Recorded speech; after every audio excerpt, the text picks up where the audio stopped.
Πώς έχει διαμορφωθεί η αγορά της Golden Visa σήμερα μετά την άνοδο του ελαχίστου ορίου των επενδύσεων στο ακίνητο, και επειδή όλοι μας έχουμε ακούσει, έστω οι περισσότεροι από εμάς, την φήμη για την πλήρη κατάργηση του προγράμματος όσον αφορά τα ακίνητα τον Ιούνιο, ποια πιστεύετε πως θα είναι επίπτωση στην αγορά αλλά και την ελληνική οικονομία?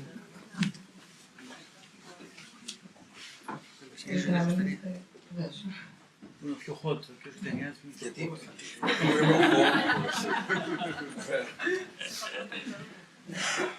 λοιπόν,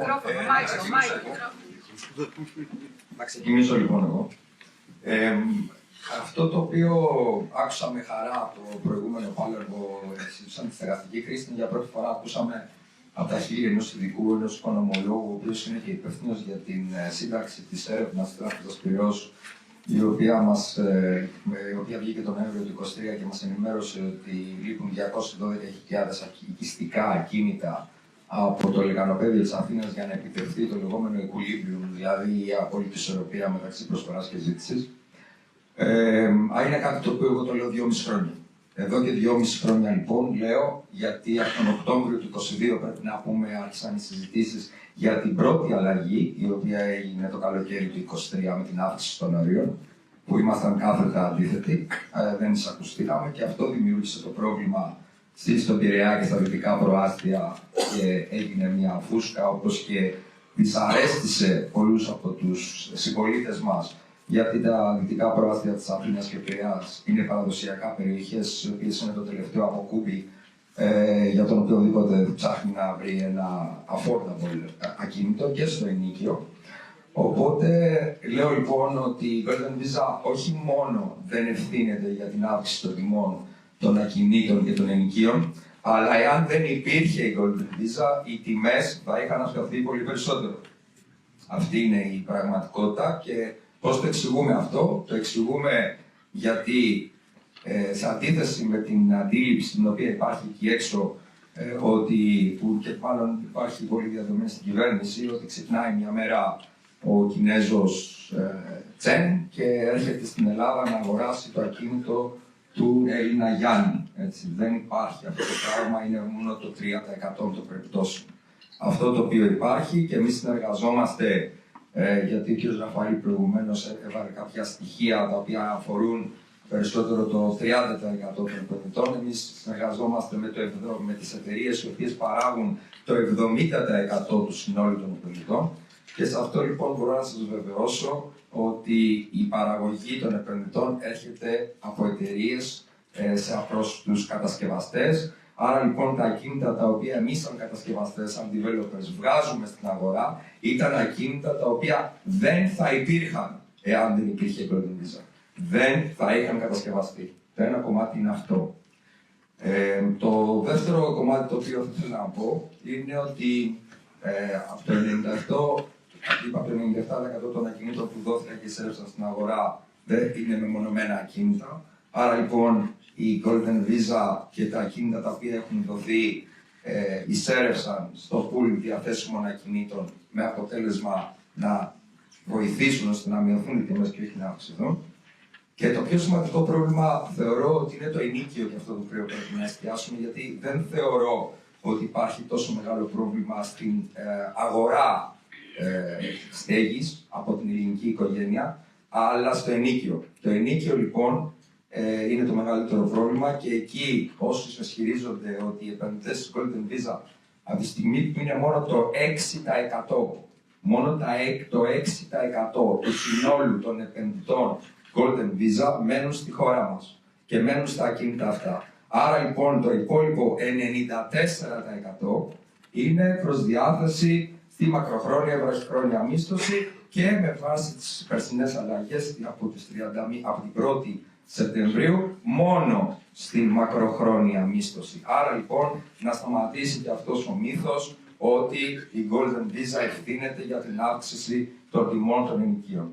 Οι τιμές των ενοικίων οφείλονται στο μεγαλύτερο ποσοστό, όπως αναλύθηκε από τα προηγούμενα πάνελες, και το μοναδικό κομμάτι το οποίο δεν υπόθηκε και θέλω να είναι η δική μου συνεισφορά σε αυτό, είναι ότι εμείς διαχειριζόμαστε 750 ακίνητα. Μαζί με κάποιες άλλες εταιρείες οι οποίες διαχειρίζονται εκατοντάδες ακίνητα, και έχουμε τη δυνατότητα να ανταλλάσσουμε πληροφορίες. Σας λέω λοιπόν ότι στο λεκανοπέδιο της Αθήνας, αυτή τη στιγμή που μιλάμε, το 20% των ενοικιαστών δεν είναι Έλληνες πολίτες. Έτσι. Εκεί λοιπόν είναι ένα τεράστιο νούμερο. Ο ένας στους 5 ενοικιαστές αυτή τη στιγμή στο λεκανοπέδιο της Αθήνας δεν είναι Έλληνας πολίτης. Και δεν είναι Αλβανοί ή Απχοί που έχουν μετά την κατέρευση της πρώην Σοβιετικής Ένωσης και του κομμουνισμού από τις ανατολικές χώρες. Αυτό το φαινόμενο υπήρχε σε ένα ποσοστό 7 με 8% πριν τον κορονοϊό και εκτοξεύτηκε στην περίοδο του κορονοϊού, όταν μάθαμε να δουλεύουμε από απόσταση και έτσι βλέπουμε πάρα πολλούς και ιδιαιτέρως Ευρωπαίους να έρχονται και να ζουν στη χώρα μας, ενώ στην ουσία δουλεύουν σε άλλες χώρες της Ευρωπαϊκής Ένωσης. Σας ευχαριστώ πάρα πολύ.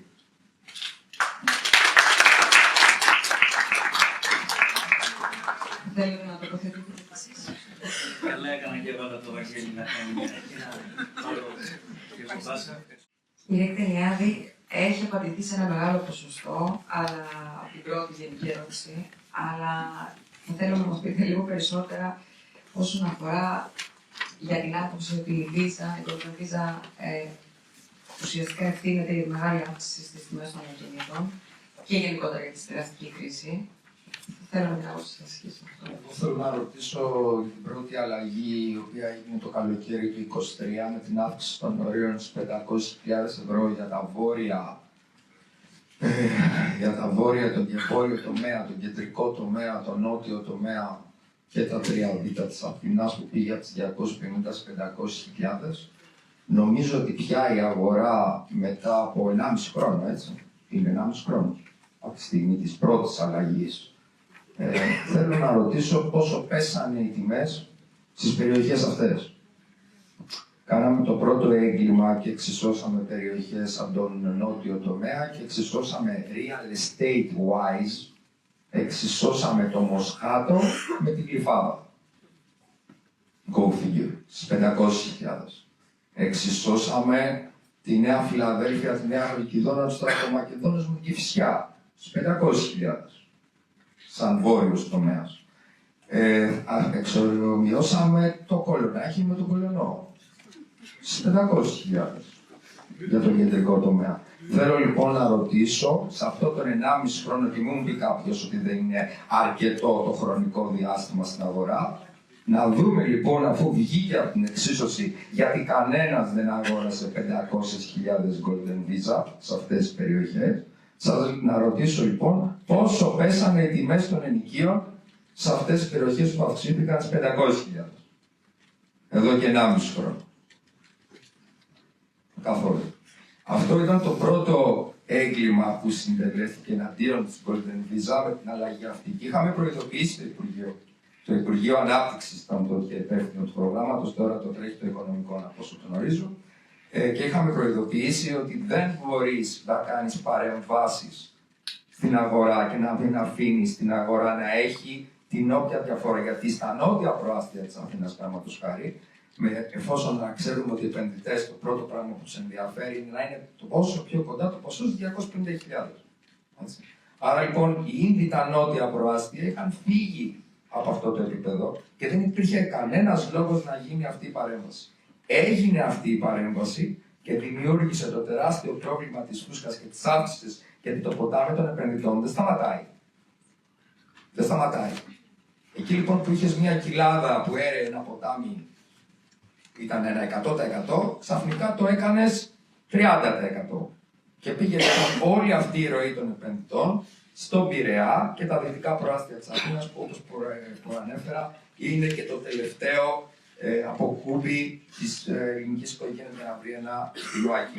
Εκεί λοιπόν δημιουργήθηκε αυτή η δυσαρέσκεια, αυτή η αναστάτωση, αυτή η φούσκα, είναι γεγονός, η οποία τη δυσαρέσκεια των πολιτών σε αυτό το κομμάτι δαιμονοποιήθηκε η Golden Visa, ενώ δεν έφταιγε η Golden Visa, αλλά η παρέμβαση η οποία έγινε από την κυβέρνηση για την Golden Visa, και φτάσαμε τόσο σημείο να έχει γίνει σήμερα εργαλείο πολιτικής εκμετάλλευσης και να κάθονται άνθρωποι, αρχηγοί κομμάτων, θέλουν να είναι αυριανοί πρωθυπουργοί, να κάθονται σε ένα πάνελ όπως πρόσφατα πριν 3-4 εβδομάδες και να λένε ότι το πρώτο πράγμα που θα κάνουν θα είναι η κατάργηση της Golden Visa. Είναι πραγματικά τραγικό. Εγώ θέλω να πω λοιπόν ότι η Golden Visa είναι το πιο πετυχημένο επενδυτικό πρόγραμμα στην ιστορία της ελληνικής δημοκρατίας και πραγματικά είμαι σε αυτή τη στιγμή από την άπολη θέση 2,5 χρόνια λέω τα προφανή και υπερασπίζομαι το πρόγραμμα και όλοι θεωρούν ότι το κάνω από ιδίο συμφέρον. Ήμασταν άτυποι πρεσβευτές της χώρας μας στο εξωτερικό.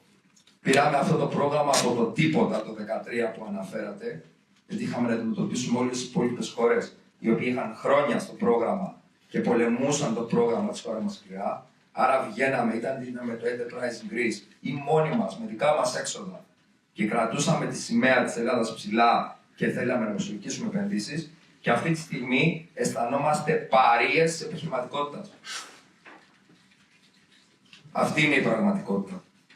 Για μια εταιρεία, θα μιλήσω μόνο για τη δικιά μου, η οποία συνεισφέρει 150 ακίνητα το χρόνο στην αγορά ακινήτων, απασχολεί 115 άτομα προσωπικό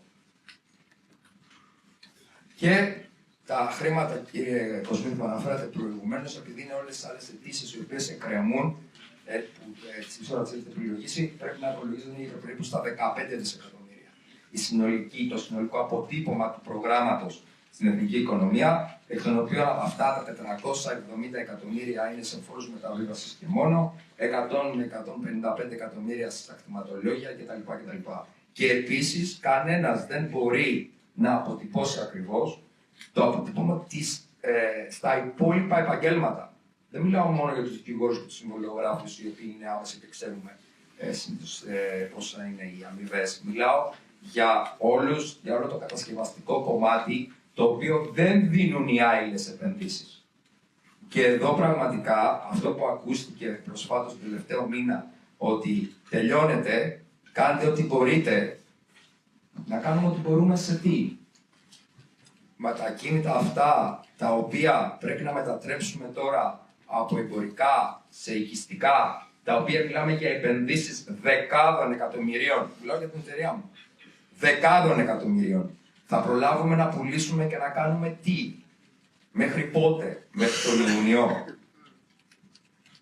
Θα πουλήσουμε τα ακίνητα αυτά πια, που όταν η διαδικασία των ακινήτων μόνο και μόνο ώστε να γίνουν eligible για να μπορέσουν να πουληθούν, θα μας πάρει όλο το χρόνο. Και μας λένε λοιπόν ότι τελειώνεται με ό,τι έχετε κάνει, γιατί μέχρι τον Ιούνιο μπορεί το πρόγραμμα να σταματήσει. Και το πρόγραμμα να σταματήσει για ποιο λόγο? Για να ευνοηθούν για μία ακόμη φορά οι τράπεζες με τις άειλες επενδύσεις. Ακόμα μία φορά λοιπόν θα πρημοδοτήσουμε τις τράπεζες, οι οποίες δεν έχουν κανένα αποτύπωμα παρά μόνο για τις ίδιες τις τράπεζες στην εθνική οικονομία, και θα αφήσουμε τουλάχιστον 120 επαγγέλματα τα οποία αυτή τη στιγμή επωφελούνται από την Golden Visa. Είναι πραγματικά τραγικό. Εγώ θα κάνω μια άλλη πρόβλεψη, γιατί είπα και πάλι ότι είναι εδώ και 2,5 χρόνια που κρύω το κόδωνα του κινδύνου με τις αλλαγές οι οποίες έγιναν και αυτές δημιούργησαν το πρόβλημα, το οποίο κληθήκαμε πέρυσι να λύσουμε και κάναμε μια ακόμα χειρότερη ρύθμιση. Έτσι. Να πω ότι σε αυτούς τους 6 μήνες τι έχει αλλάξει και πώς έχουν πέσει οι τιμές των κατοικιών σε περιοχές που πια οι ενδιαφερόμενοι της Golden Visa μπορούν να πάρουν μόνο ακίνητα τα οποία γίνονται converted. Γιατί κανένας, επαναλαμβάνω, δεν θα πάρει ακίνητα ούτε στις 400, ούτε στις 500, ούτε στις 800.000 ευρώ. Να δω λοιπόν και να ρωτήσω και πάλι σε αυτούς τους 6 μήνες, γιατί είναι 6 μήνες από την 1η Σεπτεμβρίου. Πάλι ένα αρκετό χρονικό διάστημα, όχι για το Υπουργείο για να δει τα αποτελέσματα, αλλά σίγουρα για μας, για τους παράγοντες της αγοράς. Να μας πούν λοιπόν και πάλι, έτσι, ποια είναι η διαφορά και πού έχουν πέσει οι τιμές των κατοικιών, γιατί πια ο επενδυτής της Golden Visa δεν έχει δικαίωμα να παίρνει παρά μόνο ακίνητο το οποίο γίνεται converted από commercial, industrial, residential. Εάν καταργηθεί το πρόγραμμα, δεν θα αφήσετε μόνο δεκάδες εταιρείες και εκατοντάδες ανθρώπους στον δρόμο, αλλά θα οδηγήσετε το ελληνικό real estate σε μια εποχή μεσαίωνα, όπως ήταν πριν το 2013, πριν η Golden Visa βάλει το ελληνικό real estate στον επενδυτικό χάρτη, στο παγκόσμιο επενδυτικό χάρτη, και κατόπιν έρθει το project του ελληνικού και βάζει το χάρτη τα νότια προάστια. Τα νότια προάστια θα είναι τα μοναδικά προάστια τα οποία δεν θα επηρεαστούν σε περίπτωση κατάργησης Golden Visa. Σας ευχαριστώ. Συγγνώμη που διακόπτω, αλλά είναι πολύ σημαντικό για αυτό ακριβώς που αναφέρετε. Γιατί λέμε για την κυβέρνηση και είπα και εγώ προηγουμένως για το Υπουργείο Ανάπτυξης κλπ. Στην αρχή, όταν ξεκίνησε ο κορονοϊός, οι Κινέζοι επενδυτές δεν είχαν την ικανότητα να έρθουν στην ελληνική δημοκρατία. Δεν μπορούσαν να μπουν μέσα. Όποιος θυμάται την περίοδο εκείνη, κάθε Παρασκευή έβγαινε η ΙΠΑ και έλεγε ποιες εθνικότητες μπορούν να έρθουν στην ελληνική δημοκρατία. Οι Κινέζοι δεν ήταν ποτέ μέσα. Αυτό άλλαξε το Μάιο, πρέπει να είναι του 22, όχι του 21 πρέπει να είναι, άρα ένας χρόνος είχε περάσει ήδη από τον κορονοϊό, όταν μετά από συζήτηση που είχαμε με τον Υπουργό του Ανάπτυξης, τον κ. Γεωργιάδη, του πήρε τηλέφωνο και είπα την Τετάρτη ήταν και την Παρασκευή μπήκαν οι Κινέζοι πολίτες για πρώτη φορά να έχουν το δικαίωμα να έρθουν στην ελληνική δημοκρατία. Συγγνώμη για την διακοπή. Όχι, και εγώ σας ευχαριστώ για την παράμετρο που θέσατε, η οποία είναι και αυτή πάρα πολύ σημαντική σε αυτό που. Χαίρομαι που ο κ. Κουδουνής έφερε το παράδειγμα του τρόπου καταβολής του τιμήματος στην κουβέντα. Γιατί τελικά το τι άλλαξε, γνωρίζουμε όλοι λόγω του σκανδάλου Destiny τον Οκτώβριο του 2018, άλλαξε ότι μέχρι τότε και είχε αναδρομική ισχύ με νόμο ο οποίος ψηφίστηκε στις 26 Δεκεμβρίου του 2018 και είχε αναδρομική ισχύ, δηλαδή αν οι επενδυτές οι οποίοι δεν είχαν υποβάλει τα συμβόλαια, δεν είχαν υπογραφεί παρόλο τα τιμήματα είχαν δοθεί. Είχαν δοθεί τα τιμήματα, ενώ τα συμβόλαια μπορεί να μην είχε υπογραφεί, να ήταν στη διαδικασία και είχε αυτή την αναδρομική ισχύ σε εκατοντάδες επενδυτές. Που στο φινάλε, για να πούμε και για το αντικείμενο, μια και αναφερθήκατε στα direction της Ευρωπαϊκής Επιτροπής για τον τρόπο καταβολής του τιμήματος. Τι έγινε τότε? Ξέρουμε τι έγινε. Ο τρόπος καταβολής του τιμήματος δόθηκε με China Union Pay, με debit cards. Γινόταν ο τότε καταβολής του τιμήματος. Και ξαφνικά τον Δεκέμβριο του 2018 είπαμε ότι όλοι οι επενδυτές οι οποίοι είχαν πληρώσει με τις δικές τους κάρτες δεν έχουν το δικαίωμα να λάβουν άδεια παραμονή στην ελληνική δημοκρατία. Είχαν το δικαίωμα να αγοράσουν το ακίνητο, τα συμβόλαια όλα μια χαρά, δεν άλλαξε τίποτα, αλλά επειδή πληρώσανε με debit cards, γιατί debit cards είναι όταν πληρώνεις 300.000 ευρώ ή 400, δεν είναι debit card, δεν είναι credit card φυσικά, είναι debit card. Λοιπόν, τις λεγόμενες China Union Pay, και αυτό ήταν περισσότερο για όλους τους επενδυτές, αλλά περισσότερο για τους Κινέζους, μια και αποτελούν το 70% του συνόλου των επενδυτών.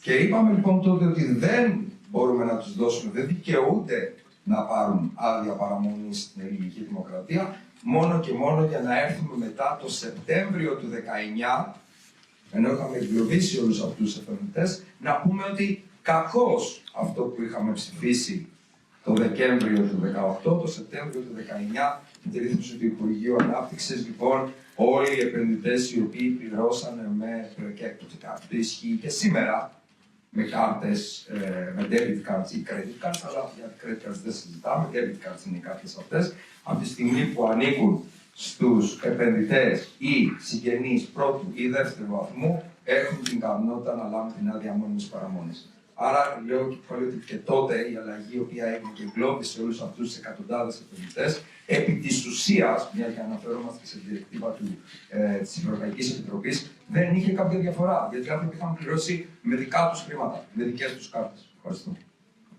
Θα ήθελα να δώσω αυτό που αναφερθήκατε, μήπως βίδη, όσον αφορά το να προσφέρουμε περισσότερα άτομα και να δούμε ίσως αυτό για το θέμα του κόστους. κινούμενων ανθρώπων.